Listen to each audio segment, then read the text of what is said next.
प्यारे बच्चों, नमस्कार। मेरा नाम है अतुल कुमार। आप देख रहे हैं सुमित्रा नंदन पत जी की जीवन परिचय को।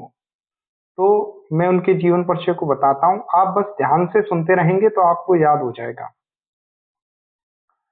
सुमित्रा नंदन पंत जी का जन्म 20 मई 1900, जो पूरी शताब्दी है 20 मई 1900 में उत्तराखंड के अल्मोड़ा जिला में हुआ था। कहाँ हुआ था बेटा?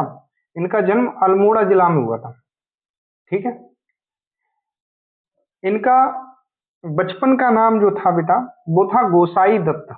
इनके बचपन का नाम गोसाई दत्त था। जब ये बड़े हुए तो इन्होंने नाम चेंज किया है।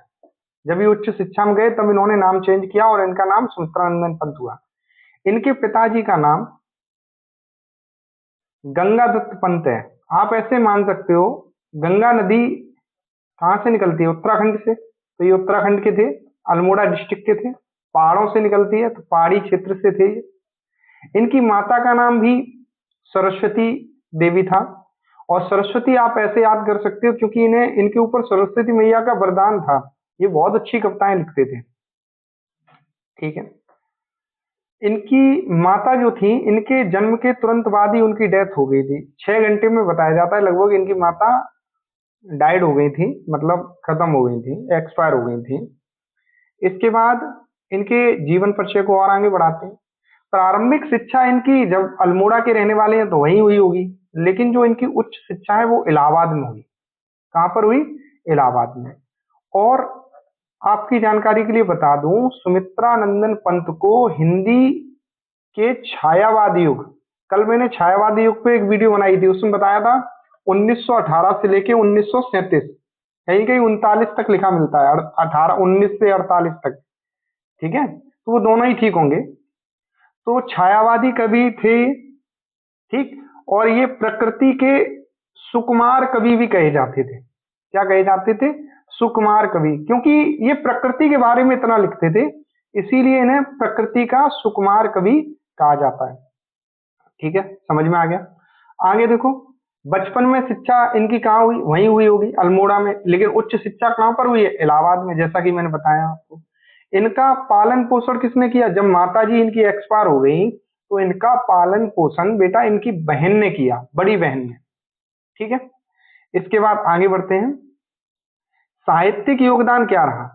आप जानते हैं छायावाद कवियों में 4 कवि बहुत प्रमुख हैं, महादेवी वर्मा, सूर्यकांत त्रिपाठी निराला और जयशंकर प्रसाद। उनके साथ ये चौथे कवि ऐसे थे जो बहुत प्रसिद्ध हुए। इनका नाम था सुमित्रानंदन पंत जी। ठीक है।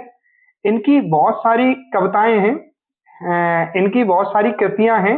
उसमें पल्लव गुंजन, युगांत, एक सबसे इंपॉर्टेंट इनकी है चिदम्बरा। बेटा ये चिदम्बरा याद कर लेना, ये बहुत इंपॉर्टेंट है। ये आगे चल के इनको ज्ञानपीठ पुरस्कार दिलवाती है 1968 में संभवतः। ठीक है, अभी आएगा आगे अभी। हाँ, इसके बाद पुरस्कार पे हम आते हैं। तो इनकी ये कृतियां आप याद कर लो, पल्लव गुंजन, युगांत, चिदम्बरा। ठीक। और पर्वत प्रदेश के पृष्ठ, तो पर्वतीय क्षेत्र के ही रहने वाले थे। तो आप, क्योंकि अल्मोड़ा कहाँ है? उत्तर प्रदेश में, सॉरी तब के उत्तर प्रदेश में था, अभी उत्तराखंड में है। ठीक। हाँ, तो आपको समझ में आई बात नहीं? इसके बाद बेटा आपका जो अगला पॉइंट आता है वो है इनको पुरस्कार क्या क्या मिले। तो बेटा इनको देखो, मैं जो बोल रहा था, चिदम्बरा के लिए इनको पुरस्कार मिला था ज्ञानपीठ पुरस्कार। कौन सा पुरस्कार मिला? ज्ञानपीठ पुरस्कार मिला। साहित्य अकादमी पुरस्कार मिला, पद्म भूषण मिला। इनको 3-4 प्रमुख पुरस्कार मिले थे। ठीक है। और अंत में इनकी जब मृत्यु हुई तो कब हुई? 28 दिसंबर 1977 में। 28 दिसंबर 1977 में इनकी मृत्यु हो गई। और इनका जन्म हुआ था अल्मोड़ा के कौसानी गांव में। तो कौसानी गांव में पंत संग्रहालय भी बनाया गया। वहां पे पंत से लिखी हुई कविताएं, इन्होंने जो कृतियां लिखी हैं, प्रकृति के बारे में जो बताया है, वह सारी स्मृतियां, यानी याद, इनकी याददाश्त जो इन्होंने लिखा है उनको याद में ये बनवाया गया था पंत संग्रहालय। मैं ब्रीफ में थोड़ा रिपीट कर दूं, आप दोबारा सुन लेंगे, आपको याद हो जाएगा। देखो, सुमित्रानंदन पंत जी का जन्म 20 मई 1900 में हुआ। इनकी माता पिता का नाम बताते हैं। पिता का नाम था गंगा दत्त पंत, क्योंकि गंगा जी कहां से निकली? उत्तराखंड से। माता सरस्वती मैया, ठीक है, सरस्वती मैया का वरदान था। ठीक है, साहित्य में ये छायावादी कवि थे। ठीक है, और उसके बाद इनका क्या है, इनका पालन पोषण किसने किया? दीदी ने किया, क्योंकि इनकी माता जी तो एक्सपायर हो गई थी। कहाँ के थे? अल्मोड़ा के थे। उच्च शिक्षा कहाँ पे हुई? पहले प्रारंभिक शिक्षा अल्मोड़ा में ही हुई। उच्च शिक्षा कहाँ हुई? इलाहाबाद चले गए। उसके बाद इनका योगदान क्या है? ये भाई छायावादी कवि थे। ठीक है, इन्होंने बहुत सारी कृतियां लिखी। कौन कौन सी लिखी आप याद कर लो? पल्लव, गुंजन, युगांत, चिदम्बरा। चिदम्बरा तो भूलनी ही नहीं है आपको। ठीक है, उसके बाद पर्वत प्रदेश के पृष्ठ, ये भी आपको याद होनी चाहिए। समझ में आ रहा है कि नहीं आ रहा है?